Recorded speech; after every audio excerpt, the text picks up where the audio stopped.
چلیں بسم اللہ کرتے ہیں۔ سب سے پہلے صاحب ان کا سوال۔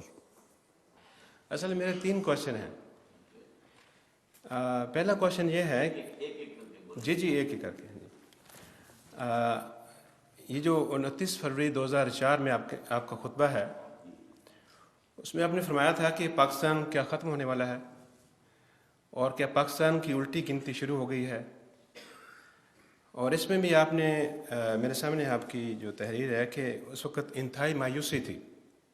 یہ لفظ لکھے ہوئے ہیں۔ اور 28 نومبر 2008 کو آپ کو جمعہ کا خطبہ تھا مسجد میں، اس میں بھی آپ نے فرمایا کہ انتہائی مایوسی کی کیفیت ہے، لیکن آپ کے یہ جو تاریخی پس منظر ہے اس کے پیج 42 پر آپ کا فرمانا ہے کہ آپ اپنے موقف پر غور کریں، یعنی ہمیں دعوت دی گئی ہے ہم لوگوں کو، اور ہمارا ساتھ دینے پر آمادہ ہوں اور کمر ہمت کسیں، یہ الفاظ لکھے ہیں جی۔ تو آپ کے جو پہلے 2 خطابات ہیں 28 فروری 2004 کے اور 28 نومبر 2008 کے، اس میں آپ نے اپنی جو پرسنالٹی ہے، آپ کی لیڈرشپ جو ہے، اس میں ایک انتہائی مایوس کن پکچر پیش کی ہے، اور اس کے ساتھ آپ فرما رہے ہیں کہ آپ ہمیں ہمت باندھیں اور ہمارا ساتھ دیں۔ میرا کوشچن یہ ہے کہ ایک جو انتہائی ٹوٹلی ہوپ لیس لیڈر ہو یا مایوس لیڈر ہو، اس کا ساتھ کون دے گا؟ اور پاکستان کا نقشہ آپ نے ایک سنکنگ شپ کے طور پیش کیا کہ پاکستان ڈوب رہا ہے اور پاکستان کی الٹی گنتی شروع ہو چکی ہے۔ میرا سوال یہ ہے، اسی سوال کا جز ہے کہ سنکنگ شپ کے اندر سوار کون ہوگا؟ دیکھیے، ایک تو آپ نے میری 2 تحریروں کو جو ایک سامنے رکھا ہے، ان میں 40 سال کا وقفہ ہے۔ جی نہیں، یہ جو آپ کے ہاتھ میں کتابچہ ہے وہ تو وہ ہیں 2 آپ نے تقریروں کا جو میرا ذکر کیا ہے، یہ میری تحریر ہے اور یہ سن 74 کی ہے، جبکہ میں اپنی ایک دعوت کا اور ایک تنظیم کا اور ایک تحریک کو اٹھانے کی ایک آغاز کر رہا تھا۔ اس وقت کے حالات کے اعتبار سے میں نے، اس کے بعد آپ نے شاید میری تقریر نہیں سنی، میں نے تو پاکستان کی پوری تاریخ کے دوران امید اور نا امیدی اس کے جو مجھ پر دور آئے ہیں ان کی تفصیل بیان کی ہے کہ ایک زمانہ تھا، یہ تقریباً 55-56 کا زمانہ، کہ ہم یہ سمجھتے تھے کہ بس یہاں اسلام آیا کیا آیا، اور ظاہر بات ہے اسلام اگر آیا تو اس کے لیے استحکام ہے، اس کے لیے بہت ہی اللہ تعالیٰ کی طرف سے اس کو سعادتیں نصیب ہو جائیں گی۔ قرارداد مقاصد پاس ہو گئی تھی، تمام فرقوں کے علماء نے دستور سازی کے 22 متفق علیہ اصول دے دیے تھے۔ وہ سارا الزام جو تھا کہ یہ کس کا اسلام نافذ کرو گے، شیعہ کا یا سنی کا، دیوبندی کا کہ بریلوی کا، سب نے جمع ہو کر کہا یہ 22 اصول ہم متفق ہیں، ناؤ گو اہیڈ، بناؤ دستور۔ لیکن نتیجہ کیا نکلا وہ تو آپ کو معلوم ہے کہ بہت کچھ اگاڑ پچھاڑ کے بعد پھر یہ سن 56 کے اندر چودھری محمد علی صاحب کی مساعی سے ایک دستور بنا اور الیکشن ہونے والے تھے، اور یہ کہ اس کا نتیجہ یہ تھا کہ اس پٹڑی پر گاڑی چڑھ جاتی اور چلتی۔ امریکہ نے بلایا ہمارے اس وقت کے commander in chief Ayub Khan کو، اور وہاں اس کی پیٹھ تھپکی کہ جا کے سب تلپٹ کر دو، لپیٹ دو۔ دستوریہ بھی لپیٹ دی گئی، دستور بھی لپیٹ دیا گیا، الیکشن بھی لپیٹ دیا گیا، الیکشن اور مارشل لا آ گیا۔ یہ پھر اس کے بعد انتہائی مایوسی کا دور ہے۔ کہاں وہ امید تھی جس کے زمانے میں نے کوٹ بھی کیا ہے کہ جو جماعت اسلامی کے سب سے حلقے کے نمایاں ترین شاعر تھے نعیم صدیقی صاحب، ان کی ایک نظم تھی بڑی مشہور جس کا مجھے یہ شعر یاد ہے کہ بول شہر نظام اسلامی کیا تیرے سقف و بام کہتے ہیں، تیرے در پر کھڑے تیرے والی آج تجھ کو سلام کہتے ہیں۔ گویا کہ ہم شہر نظام اسلامی کے دروازے تک پہنچ گئے تھے۔ اس کے بعد مایوسی کا دور آیا۔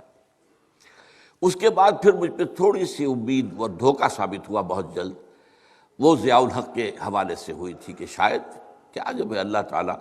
کسی کے ہاتھوں کام کرا سکتا ہے۔ وہ اسلام کا کلمہ پڑھتا ہوا آیا تھا وہ شخص، لیکن اس کے بعد میں بہت جلد مایوس ہو گیا کہ سوائے دکھاوے کے اور کچھ نہیں ہے۔ بالفعل کوئی ارادہ نہیں۔ پھر تھوڑی سی امید خیال سے پیدا ہوئی کہ یہ جو حضرت موسیٰ علیہ السلام کی قوم تھی یہ 40 برس تک بھٹکتی رہی تھی، اور اس کے بعد کہیں ان کے اندر سے جب صحرا کے اندر ایک نئی نسل پیدا ہوئی جس نے غلامی کا داغ نہیں اٹھایا ہوا تھا، غلامی میں حمیت انسان کے اندر غیرت ختم ہو جاتی ہے، تو اس کے بعد یوشع ابن نون کی سرکردگی میں انہوں نے جہاد کیا، ان کا دور اچھا شروع۔ شاید یہ کوئی 85 کی بات ہے کہ میں نے سمجھا اب پاکستانی کی عمر جو ہے 40 برس ہوا چاہتی ہے، تو شاید اب اللہ کا نام لے کے یہاں سے نئی نسل جو ابھری ہے اس کے اندر سے وہ بھی مایوسی ہوئی۔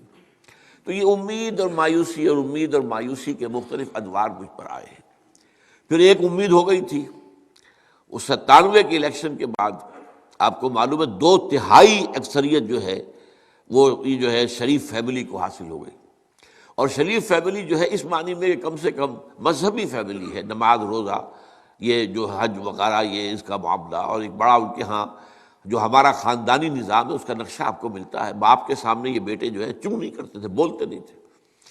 اور 2 مرتبہ میرے پاس میاں محمد شریف اپنے تینوں بیٹوں کو لے کر، وزیر اعظم پاکستان نواز شریف، وزیر اعلیٰ پنجاب شہباز شریف، اور تیسرے وہ درویش بلوچ بیٹا ہے ان کا عباس شریف، چاروں کے سمیت آئے، مجھ سے وعدے کیے ہاں دستور میں یہ ترمیم ہم کر دیں گے اور یہ کر دیں گے۔ تو امید ہو گئی تھی، انسان ظاہر بات ہے کہ ان چیزوں کے حوالے سے ہی کہیں امید کی کرن دیکھتا ہے۔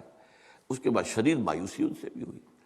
پھر اس کے بعد جب آ گیا ہے مشرف، اس کے بعد سے تو مایوسی کے جو گھٹا ٹوپ اندھیرے ہیں بڑھتے چلے گئے۔ پہلا شخص ہے جس نے کھلم کھلا سیکولرزم کا جو اس ملک میں نام لیا، پہلا شخص ہے جس نے اتا ترک کو اپنا آئیڈیل قرار دیا، پہلا شخص ہے جس نے 30% 33% عورتوں کو اسمبلیوں میں سیٹیں کر دی، پوری دنیا میں کہیں نہیں ہے۔ روشن خیالی کا جو خبر، اور پورے یہاں پہ دانشور اور بڑے بڑے لوگ جو اس کے خیال میں روشن خیال تھے، گویا کہ اسلام کی تاریخ خیالی کو رفع کرنے کے لیے انہیں بہترین جو ہے پروجیکشن دی گئی ٹی ویز کے اوپر، اور یہ سارا رینڈ کارپوریشن کے مطابق ہے جو امریکہ کی رینڈ کارپوریشن۔ تو پھر مایوسی کی انتہا ہو گئی۔ تو یہ ہے میرا سفر امید اور مایوسی کا۔ البتہ شاید آپ کے علم میں نہیں کہ پھر میں نے ابھی پچھلے دنوں 9 مارچ کے بعد، میں دیکھیے عام انسان ہوں، عام انسان حالات سے متاثر ہوتا ہے، اور وہ دیکھتا ہے، اس میں کبھی امید کی اسے کرن نظر آتی ہے، کبھی مایوسی۔ میں ہمیشہ اب کچھ عرصے سے 8-10 سال سے کہہ رہا ہوں کہ when I see to the facts on the ground تو کوئی امید کی کرن نظر نہیں آتی، لیکن یہ کہ اللہ تعالیٰ کے میں مشیت کا جائزہ لیتا ہوں، 400 سال سے جو تاریخ ہے بر صغیر کی، کہ یہاں پر جو ہے مجددین امت پیدا ہوئے، اور یہیں سے جو ہے تحریک خلافت چلی، اور یہیں سے پاکستان کا مطلب کیا لا الہ الا اللہ کی تحریک چلی، اور یہیں سے پھر پاکستان جو آیا ہے تو وہ لیلۃ القدر میں آیا۔ تو حالات دیکھ کر، اور کچھ جو ہے پیشن گوئیاں جو ہے وہ میری کتابوں میں موجود ہیں، وہ جو بڑی کتاب ہے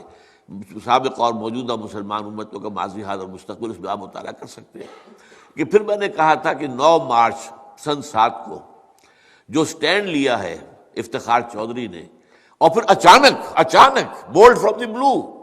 اس ملک کے اندر توقع نہیں ہو سکتی تھی کہ وکلاء اس طرح کی تحریک چلا دیں گے، تو میں نے سمجھا کہ بھئی اس میں کوئی مشیت یہ شاید ہے، یہ لوگ مڈل کلاس کے لوگ ہیں، ہمارے پڑھے لکھے لوگ ہیں، یہ اسٹریٹ ارچنز نہیں ہیں، یہ گابے ماجھے نہیں ہیں،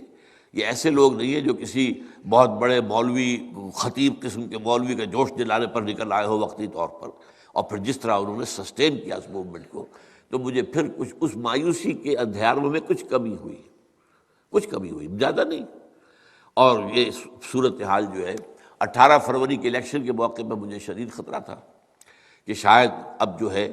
اس میں رگنگ ہونی ہے، جو ہماری تاریخ رہی ہے ہمیشہ۔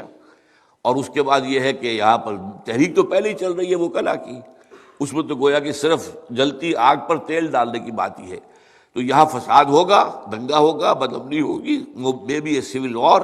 اور دونوں طرف گدھ بیٹھے ہوئے تھے، بھارتی افواج مشرق میں اور نیٹو افواج مغرب میں، منتظر تھے کہ کوئی نہ کوئی وہاں ہنگامہ ہو اور ہم انٹر ہو جائے، اور ہم یہاں پر آ کر جو ہے کم سے کم پاکستان کے ایٹمی دانت توڑ دیں۔ ظاہر بات ہے اس کے بعد پاکستان کی کوئی حیثیت بھارت کے مقابلے میں رہے گی نہیں۔ تو یہ لیکن 18 فروری بھی امن سے گزر گیا، اس سے بھی تھوڑی سی جو ہے امید پیدا ہوئی۔ تو اس طریقے سے اس کے اندر اتار چڑھاؤ آتا رہا۔ یہ تو ہے اپنی جگہ پر ایک واقعہ جو آپ نے بیان کیا ہے، لیکن کام کرنا ہمارے ذمے ہے ایک فرض کے اعتبار سے۔ اللہ کے دین کو قائم کرنے کی جد و جہد کرنا فرض ہے، حالات کچھ بھی ہو۔ اب مکے سے زیادہ بدترین حالات کوئی ہو سکتے تھے، وہاں کھڑا ہوا ایک شخص اللہ کا نام لے کر، آخر محمد الرسول اللہ صلی اللہ علیہ وسلم انسان ہی تھے نا، آپ کھڑے ہوئے رسول تھے اللہ کے، لیکن ایک آدمی، اور پہلے 4 آدمی ایمان لائے تو 1 اور 4 مل کے 5 آدمی ہوئے، 10 برس کی مشقت محنت شدید ترین، بمشکل 100 آدمی آئے۔ اس کے بعد ایک دم ایک چینج ہوتی ہے حالات کے اندر، اور مدینہ منورہ میں ایسے حالات بدلتے ہیں، حضور کے قدم مبارک ابھی وہاں پہنچے بھی نہیں ہیں، صرف 2 شاگردوں کو بھیجا ہے، اور وہاں کے دونوں بڑے قبیلے ایمان لے آتے ہیں۔ اب یہ ہے ڈیوائن انٹرونشن اللہ تعالیٰ کی طرف سے۔ لہذا کام تو ہمیں کرنا ہے ایک فرض کے حوالے سے، چاہے حالات کتنے بھی خراب ہوں۔ جیسے کہ ہم کہتے ہیں، میری چونکہ بہرحال ایک بیک گراؤنڈ جو ہے میڈیکل بھی ہے، تو آپ کو معلوم ہے کہ ایک معالج تو یہ کہتا ہے کہ جب تک سانس تب تک آس، آخری وقت تک اسے کوشش کرنی ہے، لیکن یہ کہ ہمیں جو ہے امید اور بیم کے معاملات آتے رہیں گے، اس کی کیفیتیں مختلف ہوتی رہے گی، لیکن ہماری اصل پکار کیا ہے کہ یہ آپ کا فرض ہے۔ اللہ کے دین کو قائم کرنا مسلمانوں کے ذمہ فرض ہے۔ بس بدقسمتی کیا ہے کہ ہم نے نماز کو تو فرض سمجھا ہے، روزے کو فرض سمجھا ہے، اقامت دین کی جد و جہد کو فرض سمجھا ہی نہیں ہے۔ میری ساری عمر بیت گئی اسی میں کہ ازرو قرآن، سارا فکر فلسفہ قرآن کا دوں، جس سے یہ بات سامنے آ جائے کہ یہ فرض ہے، اس کے لیے جماعت بنانا فرض ہے۔ وہ جماعت جو ہے بیعت کی بنیاد پر بنانا مسنون ہے، اور یہ کہ اس جماعت کو جد و جہد کرنی ہے۔ اب ہمیں نہیں معلوم کہ کہاں سے اللہ تعالیٰ کی طرف سے کوئی شکل پیدا ہو جائے، اگر ہماری زندگی میں نہیں ہوتی کوئی پرواہ نہیں، ہمیں یہی کام کرتے ہوئے اگر ہم دنیا سے چلے جائیں تو ہم سرخرو ہوں گے اللہ کے ہاں کہ اللہ ہم جو کچھ کر سکتے تھے ہم کرتے رہے، ہاں جو کچھ میں کر سکتا ہوں اور نہ کروں تو میں پکڑا جاؤں گا، اور ہر شخص سے اس کے اپنی استعدادات کے حوالے سے محاسبہ ہوگا۔